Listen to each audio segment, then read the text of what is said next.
the relationship, how it has changed with I think you've mentioned it already a bit. The relationship with the farmers, that before you didn't have that much interaction with them, and now there's that. Okay. Okay. So Tomokei, has the relationship with the farmers changed for you? They've changed a lot. And could you repeat the question and the answer? So, yeah, I'll explain. So if I ask you, has the relationship with the farmers changed? You say, you would start replying, the relationship with the farmers has changed, and then you explain. As simple as that. Okay. Far away? Yeah. So has the relationship with the farmers changed? Yeah, the relationship with farmers have changed a lot, and happily in a positive way. Yeah, we've gained a lot of more.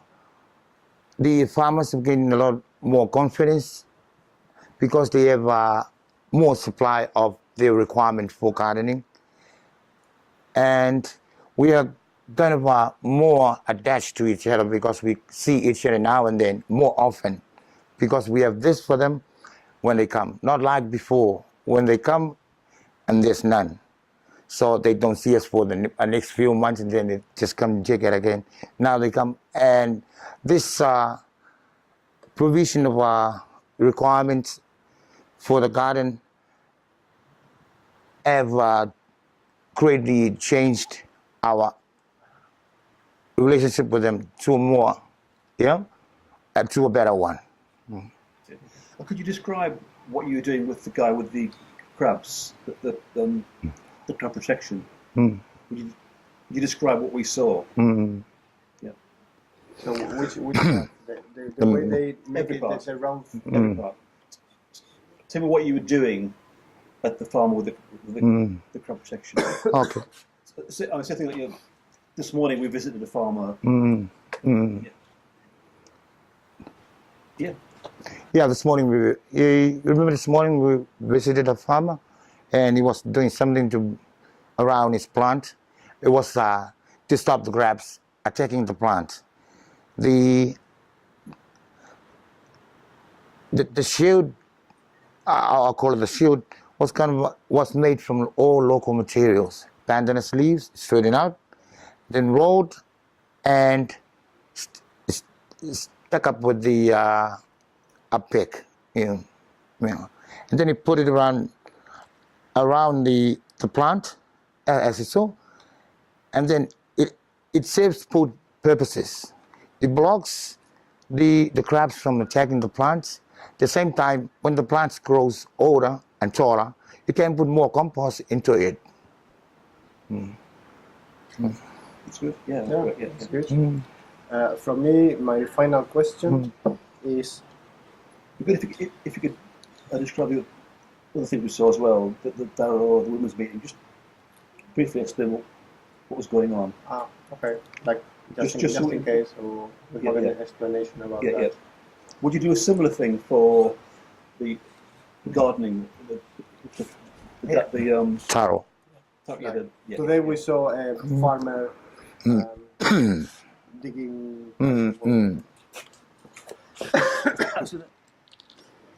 That's fine. Okay. You go. Yeah. Later on in the day, you seen the couple working in the taro pit. The man was taking out the sand because there's always landslide, so it's filling up that pit, which should be for the taro. So he's taking them out, and the woman is working on the plant, cultivating them. That's what we do in the morning and in the afternoon every day. And in Kiribati, Tomokei does that, and it's an island with the most taro and the best. Okay.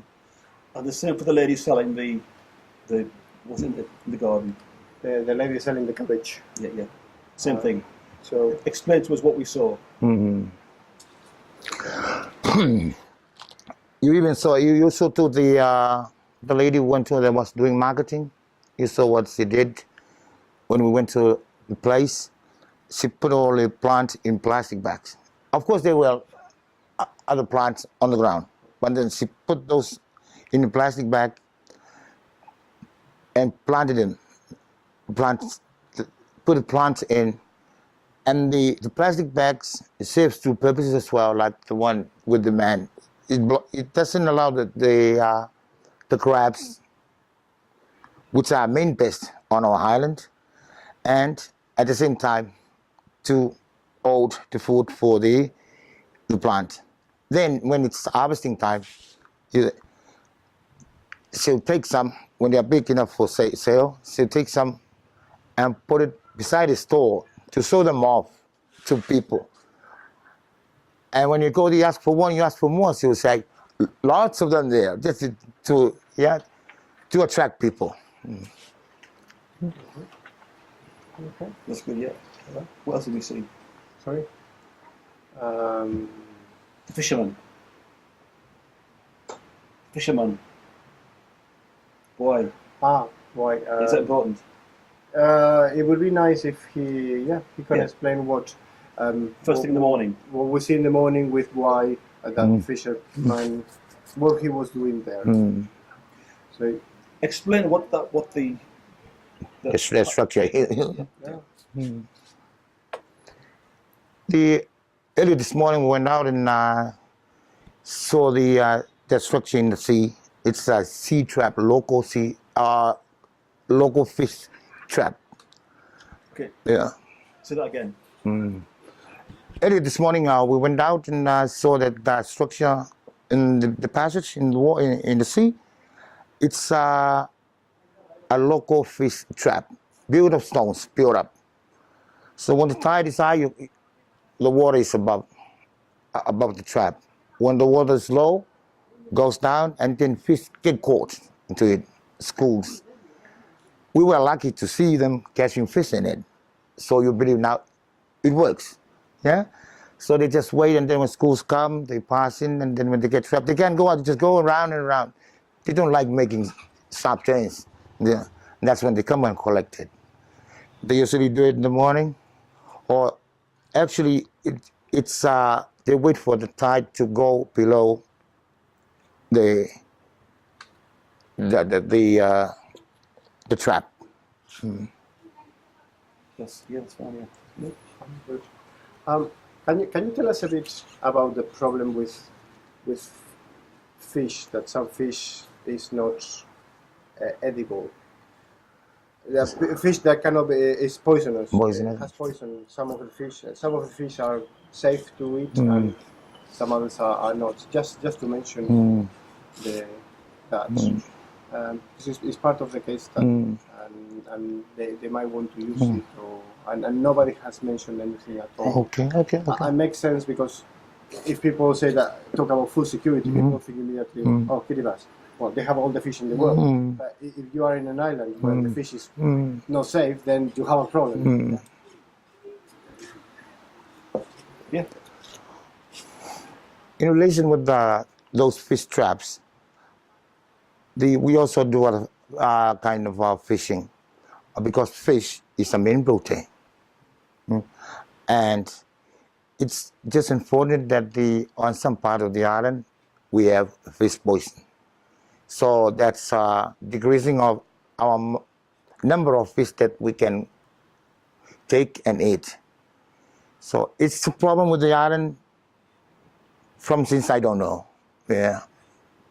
Or maybe there will be up some time to help assess what the problem is and how it can be solved. And then we'll have all the fish all available to us. I don't think we saw something of anything else. You described the farming, The water testing. Seawall water testing. Okay. Can you tell us about that seawall and how it stopped? But now the communities they want to develop to build a seawall, but they don't have the resources. But it's part of the community development plan. Is that correct? What I'm saying?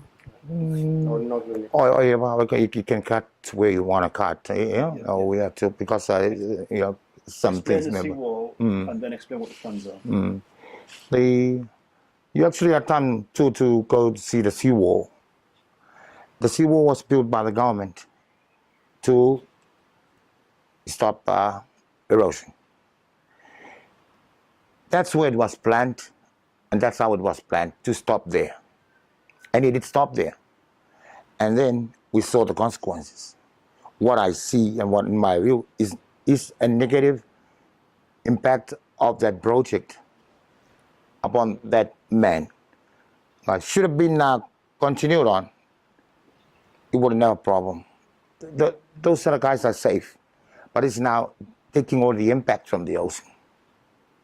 And he had to move, poor him. So are the communities asking for building an extension of the seawall? Is that correct? Oh yeah, they've been talking a lot, and they've been asking a lot. Say communities. Communities that have been affected by the seawall have launching a lot of requests for the assistance to come to see what they can do to fix the problem or help them for rehabilitation or whatever, or what to do, because they're now suffering. My final question is, are there, in the community development plans, did the garden appear as something important in those plans? Did it appear in the plans? Was it part of the plans? What's that? The gardening. The gardening. Gardening and planting and all that. Did it appear in the community development plans? So perhaps you can. Did it happen? Actually, this in the government strategic plan. No. That's in the community development plans that have been developed with FSP. With our community, with the. Yeah, so in each community, or 14 communities, they have developed a community development plan where they they talk to each other to see what the problems are, and then they identify the main problems, and then they think about what they can do in that community. Okay. FSP and I have been working with the communities, and we have a system in devising their plans, their programs. Sometimes they will make decisions like this. This week, you're gonna plant 1 tree or 2 trees related to gardening. This particular day of the week, we'll be going around the houses and see who is and who is not eating produce from the garden in relation with their health. Yeah, so it's in every community's work plan, and you look, but they're working on it slowly and slowly. Yeah, when help and all stuff come, I think we'll be okay. That's a lovely finish. The positive. Yeah. I love it. That's great. Yeah. Yeah.